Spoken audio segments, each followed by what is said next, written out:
Hey friends, today we are going to cover everything you need to know about Squarespace Galleries. Look, some of you may not have stepped into the platform yet and you're trying to figure out if it is the best option for you and you're looking into the gallery feature. Some of you have already stepped in and you are very frustrated. I am going to try to help as much as I can by just giving you the lay of the land of what's out there and how to get what you want from the platform.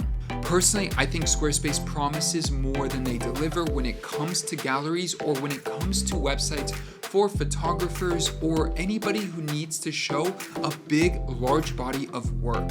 So without further ado, let me walk you through all your options on the platform. Alright, so here we are on my demo website. You can see I have this look and feel where I have a gallery and this is an NYC photographer. And so we want to set up something that really is elegant and a great experience and gives a lot of life to our work. So let's take a look at our first option. Let me go back into the editing experience and you can see on the left-hand side my menu. I'm going to click on Pages. From here, if you click the plus sign, you're going to see all the options. And as you can see, there's nothing here for a gallery. There is a portfolio, which we'll talk about in a minute. I don't want to start there, but let's go into any just regular page. As you can see here, this is just a page with a page icon. And so I'll click into this page that we have called Gallery. That is where we're going to have our work. And as you can see, this is a text block. And then here, this is just an image block. There's nothing fancy here. This is not a specific gallery or anything like that. So this is where it gets interesting. I'm going to exit out of all of this. So I'm going to come here, click the plus sign, and then go to blank page and just start there. I will call this Gallery 2, and then we could customize that as we go. All right, so now that I have this, I'll go to Edit. And then in here, I'll hit Add Section. You could add whatever you want for a top section. I will just add a blank section there. But let's say I want the images underneath. Now I'm going to hit Add Section.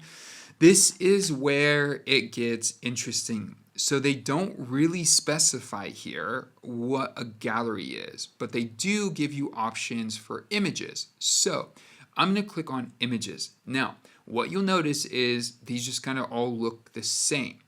But there is a different category here, which is this block here. As you can see, it has this little eye in the top corner. As you can see, this one doesn't have it, this one, these don't, but some of these do. And as you can see, these are different types of galleries. Now, these are basically presets of galleries that you upload images to, and then you customize the look and feel as you like for that page. So in this case, you could choose any of these because you could change it later. If you choose this one, you have the options for all the other options you see on the screen. None of these are limited. Just choose one of them and get started. So I'll click on this one here. As you'll see, it added this gallery in, and now you could see it says Edit Gallery. So this is your first option, which is a gallery section. If I scroll up here, remember we added this section in earlier. This just says Edit Section. It doesn't say anything about a gallery. I'll go back down here, hit Edit Gallery. You'll see you'll have all your images here. I'll hit Shift, select all of these. You could delete them, and then you could easily import or add in any images you like. You could also caption all your images and set up links for all your images as well. So for example, let's say you have 5 galleries for different categories, and then you want one gallery that links to those 5. Well, that top level gallery could have links to all the images that link to the 5 different pages where you have your galleries set up. I hope that makes sense. Then from there, once you upload your images, you could edit the section, and this is where you could decide what type of look and feel and style for everything that you just built. So in this case, we have the different gallery types. You'll see there's like 5 or 6 different styles here that you could choose from. Once you choose that, it'll adjust these options for you because they're going to be different. So if I do slideshow, you'll see it changed all the options here. Let me go back up here to this one. And then from here, we'll choose full bleed. You'll see it'll fill up the section, or inset, full. They look the same on the screen, but if you go to a wider screen, there'll be a spot that it cuts off at with inset. So we'll use that. For layout, you could adjust the spacing, add in spacing, remove it. Row height, how tall do you want these images to be? you can make those adjustments accordingly. And then some animation, divider, lightbox, some other things here. The lightbox is if I click on an image, do you want it to open up in a lightbox so they could preview the image? You could turn that on here and have that as a feature as well. I do think though, if you use the lightbox, the links don't work. So just bear that in mind. Now, as you can see, the options are a little bit limited, and this really calls for a very unique, specific style of gallery. And if this is what you want, you're gonna be so happy. But if it's not, let's go to option 2. Now, this option takes us back to the gallery page that we started with. This is made literally just from scratch. There's no special design here. And you could potentially just go copy this if you really like it by finding this specific template in the template store, starting that second website, and then you could save this as a section here. Click on that and then save it to your account and then move it to your website. That's a quick way to get this pre-built and then go from there.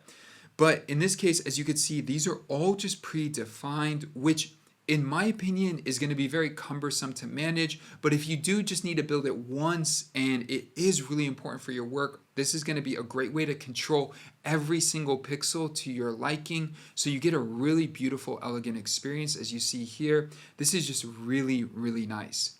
One thing they did really well here is that this bottom section is separated. You could see it's separated here so that in the future, if they did have a lot of sections stacked, they could easily reorganize it.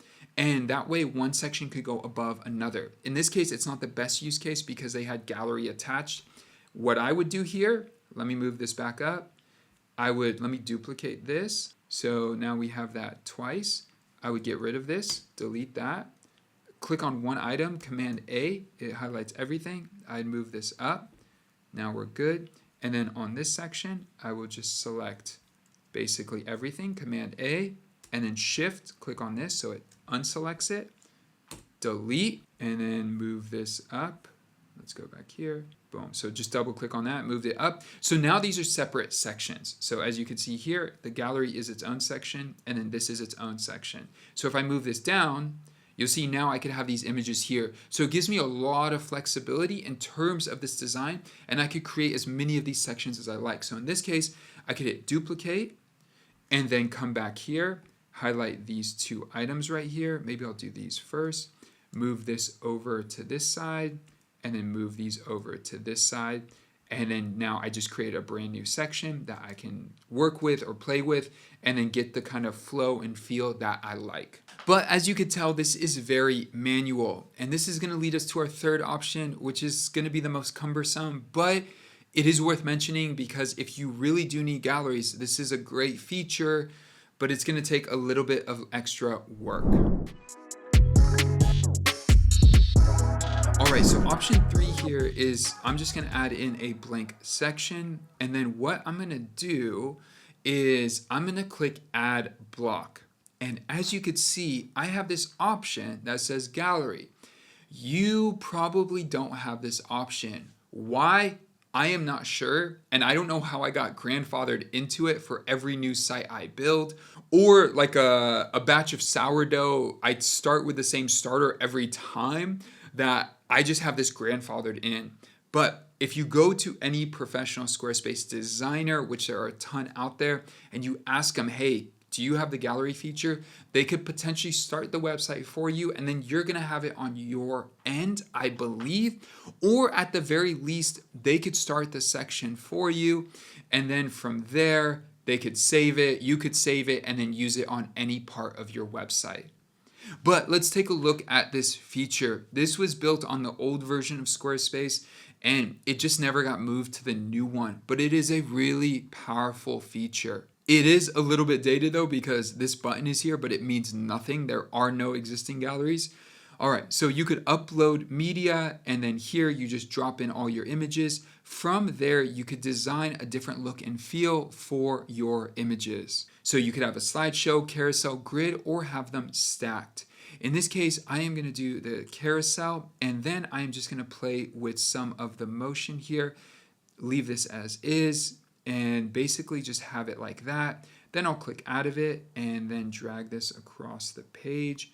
Only has 2 images. Let me change that. Okay, so I added some images in and then I just saved it really quick to take a look. And there's a lot of white space on the images themselves, so that's why it looks so big. But as you can see here, if I start to click in, it will go through the images, which is really, really nice. And it looks really elegant as it is set up right now. The benefit of this gallery block and working with Squarespace Pro who can get it for you is that there are actually a lot of plugins and custom code out there on the internet that you can pull from and then be able to use this as a way to customize and design a lot of cool and visually appealing gallery options. It also may help you with very nuanced use cases where you do need the images to be clickable or some type of look and feel with hover effects or something like that.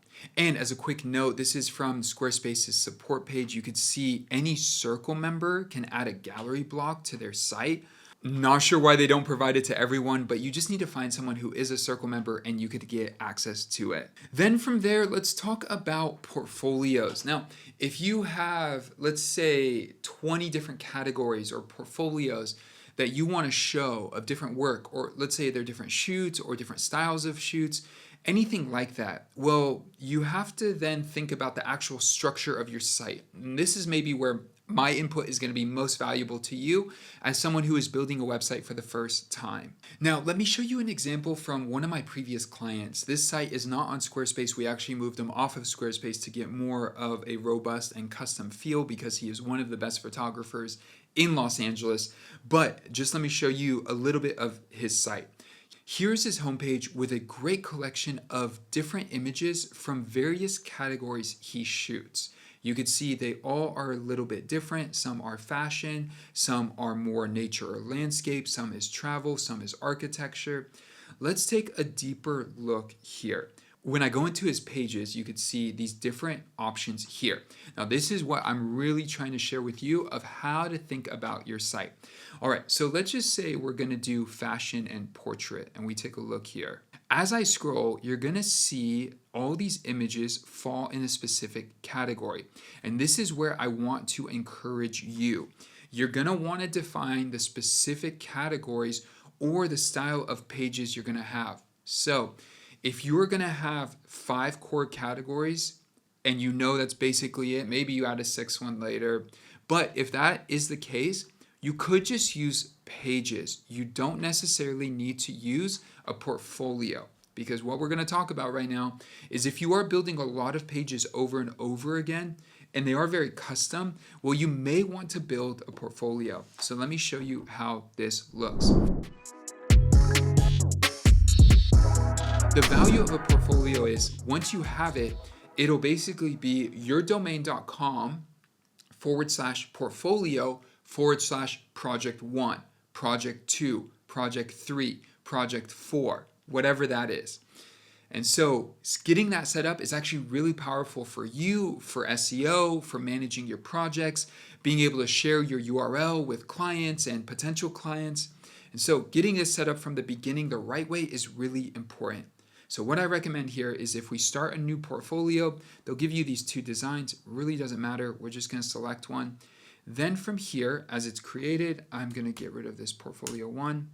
Perfect. Now, this is where it gets really interesting and powerful, unique, and maybe a little bit frustrating. All right.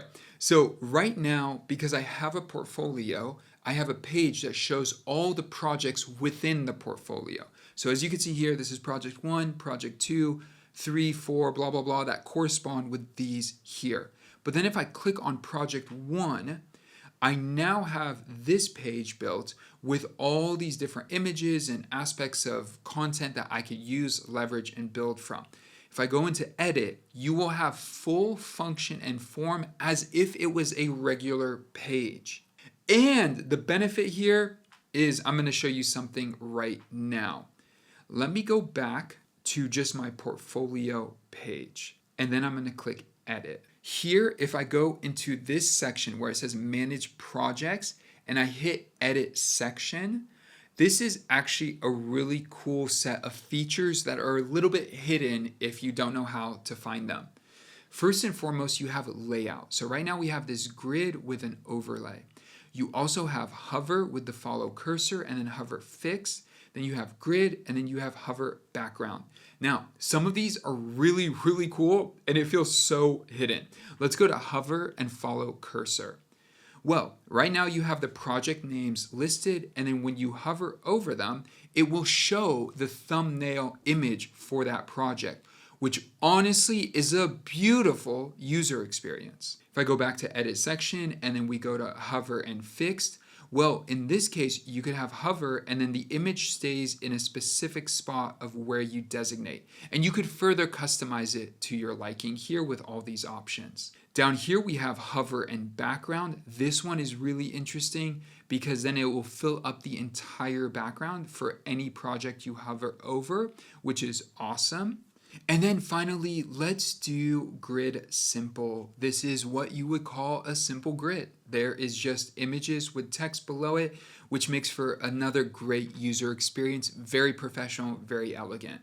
But let's go to one of these. I'm gonna do hover and then I'm gonna do follow cursor. This one I really, really like. And then you could come in here and change the image size, the spacing and all of that. I'm gonna make it just a lot bigger. Just love this. This is just so cool. And then right now it shows above the text, but let's see what we could do. So selection in front. So I'm actually going to move it behind so that you still see all the names as you hover over it. I think that's a better user experience in this case. And then link format, inline or stacked. So you could choose how you want these. I think this is a better use case here as well.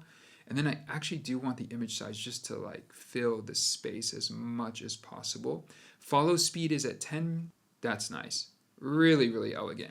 Animation duration, let's go slow. Yeah, that is beautiful. See how nice that feels? That feels so nice. And it is a great feature because now everything in your portfolio will be able to stack in this list. Now, if you have 20 items, this is not a great user experience because it would just be so much. Or if you have 50 items, it's going to be a really, really long experience. So you do have to consider that as you're building. It is a cool effect, but is it actually practical? And then maybe even looking at mobile and seeing what that looks like. But if I did have 20 or 30 or 50 plus items, I'd probably do something like grid simple, which will make it easier for people to sort through. There are other challenges you run into, which at this point is probably just predicted. You won't be able to have like say categories for this in any way. So if I just hit save right now and then exit out of it and then go to like settings, there's no like category options. And so like if you had a store with products, you might have shoes and tops and bottoms. You could separate things. In this case, you can't. They're just going to go in order. So hopefully you have project 1, 2, 3, 4 in some type of order that you can customize. Then from there, you have settings here. You can reorganize these. As you see, I can move project 2 up. I can move it down. There's no limitation there in terms of what you want to do with each project. But when it comes to a portfolio, the best part and the worst part of this is you only have this on one page, which is going to be your portfolio page. So for example, if you want this on your homepage now has to be this portfolio page. There's no challenge with that, but if you build everything in one spot, you're gonna have to save all those sections and move it to this page to make this your home page. So as you can tell by this point, we are probably in the weeds. So I'm gonna give you a few options. The first option is this. If you just want a consult and be able to talk through this with a professional like myself or someone else, I personally have a link where you could book a paid consultation for 15 minutes, 25 minutes, or an hour, depending on what you want, where you could just get direct advice on the best way to set up your store, your products, your website, all your pages, all of that, so you start on the right foot. The second option is there are probably a lot of designers that I know that would love to help you build out your site if you are willing to spend a bit of cash on it. I don't personally take on clients of any kind of like say smaller projects. So if you are looking for some help, I do know a lot of designers. Leave comments down below and I can connect you with some of them. And third, I'm gonna try to link as many resources as I can in the description down below. And if this video does do really well, which I have had previous videos on galleries do really, really well, if this video does really well, I may create a digital product that will be quite affordable for you to get started and learn a lot more about this entire process, plus with a lot of additional bonuses of how to launch your site, think about SEO, other things around your galleries that can help you get started and launch your website the right way. As maybe just a final take, if you are at this point of the video, thank you for watching. Leave a comment down below just to say you got this far in the video. But if you got this far in the video, I do also just want to say, maybe you're considering, is this the best pick for me? Should I use Squarespace or another tool? If you're just starting out as a photographer, honestly, Squarespace is going to be great. I know there are some limitations here, but you're going to have a lot of flexibility in building out a site you love and keeping it simple. The biggest problem when you go to a lot of other platforms is it gets really complex fast. Framer is 100 times more beautiful in my opinion, but the site experience of building is going to be a lot more complex, and if you need support, it's going to cost you more as well. If you have the room for it, go for it. But those are just some things to consider. I really do think Squarespace is great for 80, maybe I'd say 70% of use cases, or even 60%. Because that other 30 to 40%, if you are a high-level photographer, videographer, and you do want a beautiful website, I highly recommend finding a Framer expert, building out the exact site you want, and having them do it. Then from there, you could update and upload new content as you like, any way you like, and it will be beautiful. Trying to finagle Squarespace to do a lot of custom things is going to get really complicated quickly, and this will save you a ton of time long term. It'll cost you more upfront, but if you are landing projects that are 5, 10, 15, 20 or more thousands worth of dollars per each gig, I highly, highly, highly recommend investing in your website. $5,000 will get you a beautiful site that will take you to the next level, and you could do it on Framer. Yes, you could potentially buy a template as well from Framer and do that as well. Any of those are great use cases, but I would just let you know, Squarespace is amazing for most sites. If you do need to go the next level and you're not just starting out, I highly recommend checking out Framer, which I will link down below with a promo code as well, because I love building on that platform. And if you have any questions, drop them in the comments below. And if you want to build on Framer, email me and we could talk. We'll go from there. Thank you so much for watching, and I'll see you guys in the next one. Peace.